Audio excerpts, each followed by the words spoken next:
గ్రంథము లేదని ఈ రాత్రికాల సమయంలో మీకు తెలియజేస్తూ ఉన్నాం. చాలా మందికి బైబిల్ అనగానే రకరకాల అభిప్రాయాలు ఉన్నాయి. చాలా మందికి ఇది మరి క్రైస్తవుల మత గ్రంథము అనే అభిప్రాయాలు చాలా మందికి ఉన్నాయి. ఒకప్పుడు మేము కూడా అలాగే అనుకున్నాము. కానీ బైబిల్ ఎక్కడ కూడా క్రైస్తవ మతము అనే పేరు ఎక్కడ రాయబడలేదండి. క్రైస్తవ విశ్వాసము మార్గము అని రాయబడింది. కాబట్టి క్రైస్తవం అనేది ఇది ఒక మరి విశ్వాసముగా మోక్షానికి పోయే మార్గముగా పరిశుద్ధ బైబిల్ గ్రంథం సెలవిస్తా ఉంది. అంత మాత్రమే కాదు, ప్రపంచంలో ఇప్పటికి దాదాపుగా 500 కోట్ల కంటే అధికమైన బైబిల్స్ ప్రింట్ చేశారు. అంత మాత్రమే కాదు, ఈనాడు పేపర్లో రాశాడు, ప్రపంచంలో మరి ఒక్క నిమిషానికి ప్రపంచంలో 50 బైబిళ్లు కొంటున్నారు.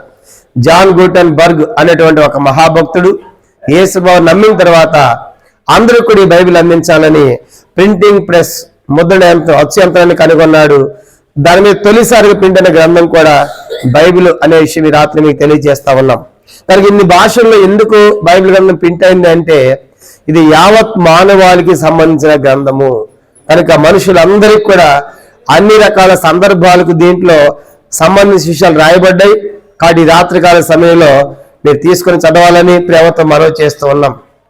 ఈ యొక్క బైబిల్ గ్రంథం గురించి మనం మాట చెప్పాలంటే, ఇది ఒక ప్రేమ లేఖ, ఒక లవ్ లెటర్ లాంటిది. దేవుడు మానవాళిని ఎంతగా ప్రేమిస్తూ ఉన్నాడు అనే సంగతి ఈ గ్రంథం చదువుతుంటే మనకు అర్థమవుతుంది. అందుకే బైబిల్లో రాయబడింది, దేవుడు లోకమును ఎంతో ప్రేమించును అని రాయబడింది. కాబట్టి ప్రతి ఒక్కరు తీసుకోనండి, చాలా స్వల్పమైన ధరకి ఇది అందించబడుతుంది. అంత మాత్రమే కాదు, ఈ యొక్క గ్రంథం లోకములో ఉన్న పుస్తకాలన్నీ మారిపోతాయి, కానీ ఈ బైబిల్ గురించి రాయబడింది. దీంట్లో సున్నైన పుల్లైన తప్పిపోదు, ఆకాశ భూమి గతించిన ఈ మాటలన్నిటికీ గతించమని దేవుని పరిశుద్ధ బైబిల్ గ్రంథం సెలవిస్తా ఉంది. పిల్లలు రాత్రికాల సమయంలో ఈ గ్రంథం నుంచి కొన్ని మాటలు మీకు చెప్పకపోవడము, ఇటీవల క్రిస్మస్ పండుగ అయిపోయింది. క్రిస్మస్ పండుగ గురించి కూడా కొన్ని విషయాలు మీకు తెలియచేయాలని కోరుతున్నాం. క్రిస్మస్ పండుగ యొక్క నిర్వచనము ఒక మాటలో చెప్పాలంటే, దేవుడే మానవుడిగా చేయబడినటువంటి ఆ పర్వదినమే క్రిస్మస్. ఆకాశమును, సముద్రమును, పర్వతములను, అందరి సమస్తాన్ని సృష్టించిన సృష్టికర్త అయిన దేవుడు ఈ లోకంలో మానవాళ్ళని కలుసుకోవటానికి తను తాను తగ్గించుకొని, కనుక రూపము లేని దేవుడు, ఆకారం లేని దేవుడు ఒక శరీరాన్ని ధరించుకొని మానవుల మధ్యలో దిగి వచ్చిన ఆ పర్వదినమే క్రిస్మస్ అని మీ రాత్రి మీకు తెలియజేస్తా ఉన్నాం. కానీ ప్రియమైన వాళ్ళ క్రిస్మస్ అంటే కూడా ఇది ఒక సాదా సీదా సామాన్యమైన పండుగ కాదు అనే విషయం ఈ రాత్రి మీకు జ్ఞాపకం చేస్తున్నాము. ఎందుకంటే ఈ క్రిస్మస్ పండుగ ప్రపంచంలో సుమారుగా 150 నుంచి 200 దేశాల్లో జరుగుతూ ఉంది. కాబట్టి ఇన్ని దేశాల్లో జరిగే పండుగ, ఏకైక పండుగ క్రిస్మస్ తప్ప మరే పండుగ లేదని కూడా మీకు జ్ఞాపకం చేస్తా ఉన్నాం. కాబట్టి ఏ వ్యక్తి జన్మదినమైన ఆయా ప్రాంతాలకు, ఆయా దేశాలకు పరిమితము కానీ యేసు ప్రభువు యొక్క జన్మదినము ఒక రాష్ట్రం కాదు, ఒక దేశము కాదు, ఒక కులము కాదు, ఒక మతము కాదు, ప్రపంచంలో 150 నుంచి 200 దేశాలు జరుగుతుంది. కాబట్టి ఇది ఒక మహా పండుగ అని తెలియజేస్తా ఉన్నాం.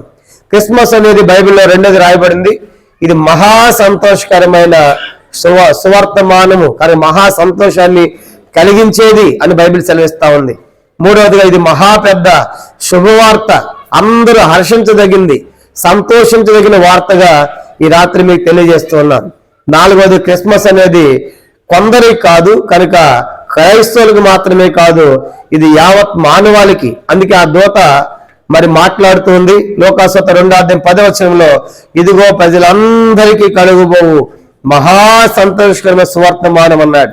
కాబట్టి ఈ రాత్రి క్రిస్మస్ అనేది క్రైస్తవులకు మాత్రమే కాదు, ఇది యావత్ మానవాళికి కూడా విషయం కూడా మీకు తెలియజేస్తున్నాం. ఆఖరి క్రిస్మస్ అనేది ఇది మత్తయి సువార్త 2:10 రాయబడింది, ఇది ఆనందము కాదు, ఇది అత్యానందము. కనుక అందుకే ఆ యొక్క జ్ఞానులు ఆ నక్షత్రములు చూచి అత్యానంద భరితులై ఆ ఇంట్లోనికి వెళ్ళి తల్లి అని మరియను చూచి యేసుకు సాగిల పడ్డారు. కాబట్టి ఏం జ్ఞాపకం చేస్తుందంటే క్రిస్మస్ అనేది ఇది ఆనందము కాదు, అతి ఆనందము కలిగించేది. కారణం ఏంటంటే మన పాపాన్ని పోగొట్టడానికి, మన శిక్షను భరించడానికి ఆ దేవాతి దేవుడే మన స్థానములో మనకు బదులుగా, మనకు ప్రతిగా, మనకు మారుగా మన పాపాన్ని తొలగించి శిక్ష పొందడానికి వచ్చేటువంటి ఆ మహాదినమే క్రిస్మస్ అని రాత్రి మీకు తెలియజేస్తా ఉన్నాం. కానీ ఇప్పుడు ఆ అద్భుతమైన సంగతి ఏంటంటే దేవుడు లోకములో పుట్టటం. కనుక దేవుడు లోకములో పుడతాడు, రావాల్సి వస్తుంది అనేటువంటి ప్రవచనము ఎప్పుడో ముందుగానే చెప్పబడింది. చూడండి, దేవుని యొక్క వాక్యం ఎంచుకొని వాక్యాలు మనం చూద్దాం.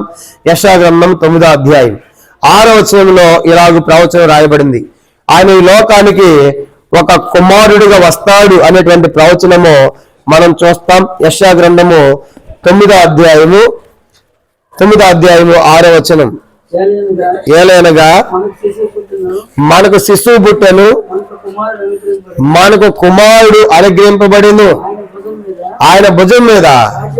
చాలండి, గమనించామంటే ఆయన గురించి రాయబడింది కొన్ని వందల సంవత్సరాల పూర్వమే. ఏమని రాయబడిందంటే ఆయన లోకానికి కుమారుడిగా వస్తాడు, కనుక దేవుడే కుమారుడిగా వస్తాడు అనేటువంటి ప్రవచనము మనం చూస్తాం.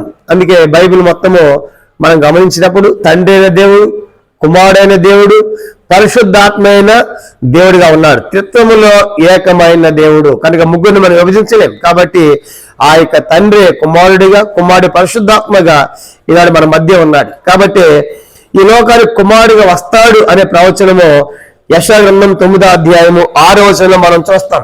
అంత మాత్రమే కాదు, మరి కీర్తన 2వ కీర్తన 12వ వచనంలో కూడా చివరి వచనం నాకు రాయబడింది. 2వ కీర్తన 12వ వచనం చివరి భాగము, కుమారుని ముద్దు పెట్టుకొనుడి అని మనం చూస్తాం. కాబట్టి ఈ లోకానికి ఆయన ఎలాగొస్తాడంట? కుమారుడిగా వస్తాడు కనుక. కాబట్టి కుమారుని ముద్దు పెట్టుకొని అనేటువంటి ప్రవచనం కూడా మనం చూస్తాం. కాబట్టి ఈ లోకానికి ఆయన కుమారుడిగా వచ్చాడు కనుక దేవాతి దేవుడే కానీ తాను తగ్గించుకొని నీ కోసము నా కోసము ఆ యొక్క సామాన్యమైన మనుషుడిగా, కుమారుడిగా ఈ లోకానికి వచ్చాడు. కాబట్టి ఆయన ఎలాంటి కుమారుడిగా వచ్చాడు అనే దేవుని యొక్క వాక్యంలో త్వరగా కొన్ని సంగతి మనం చూద్దాం. కొంచెం ఎలాంటి కుమారుడిగా వచ్చాడంటే మొట్టమొదటి సంగతి యోహాను సువార్త 3వ అధ్యాయం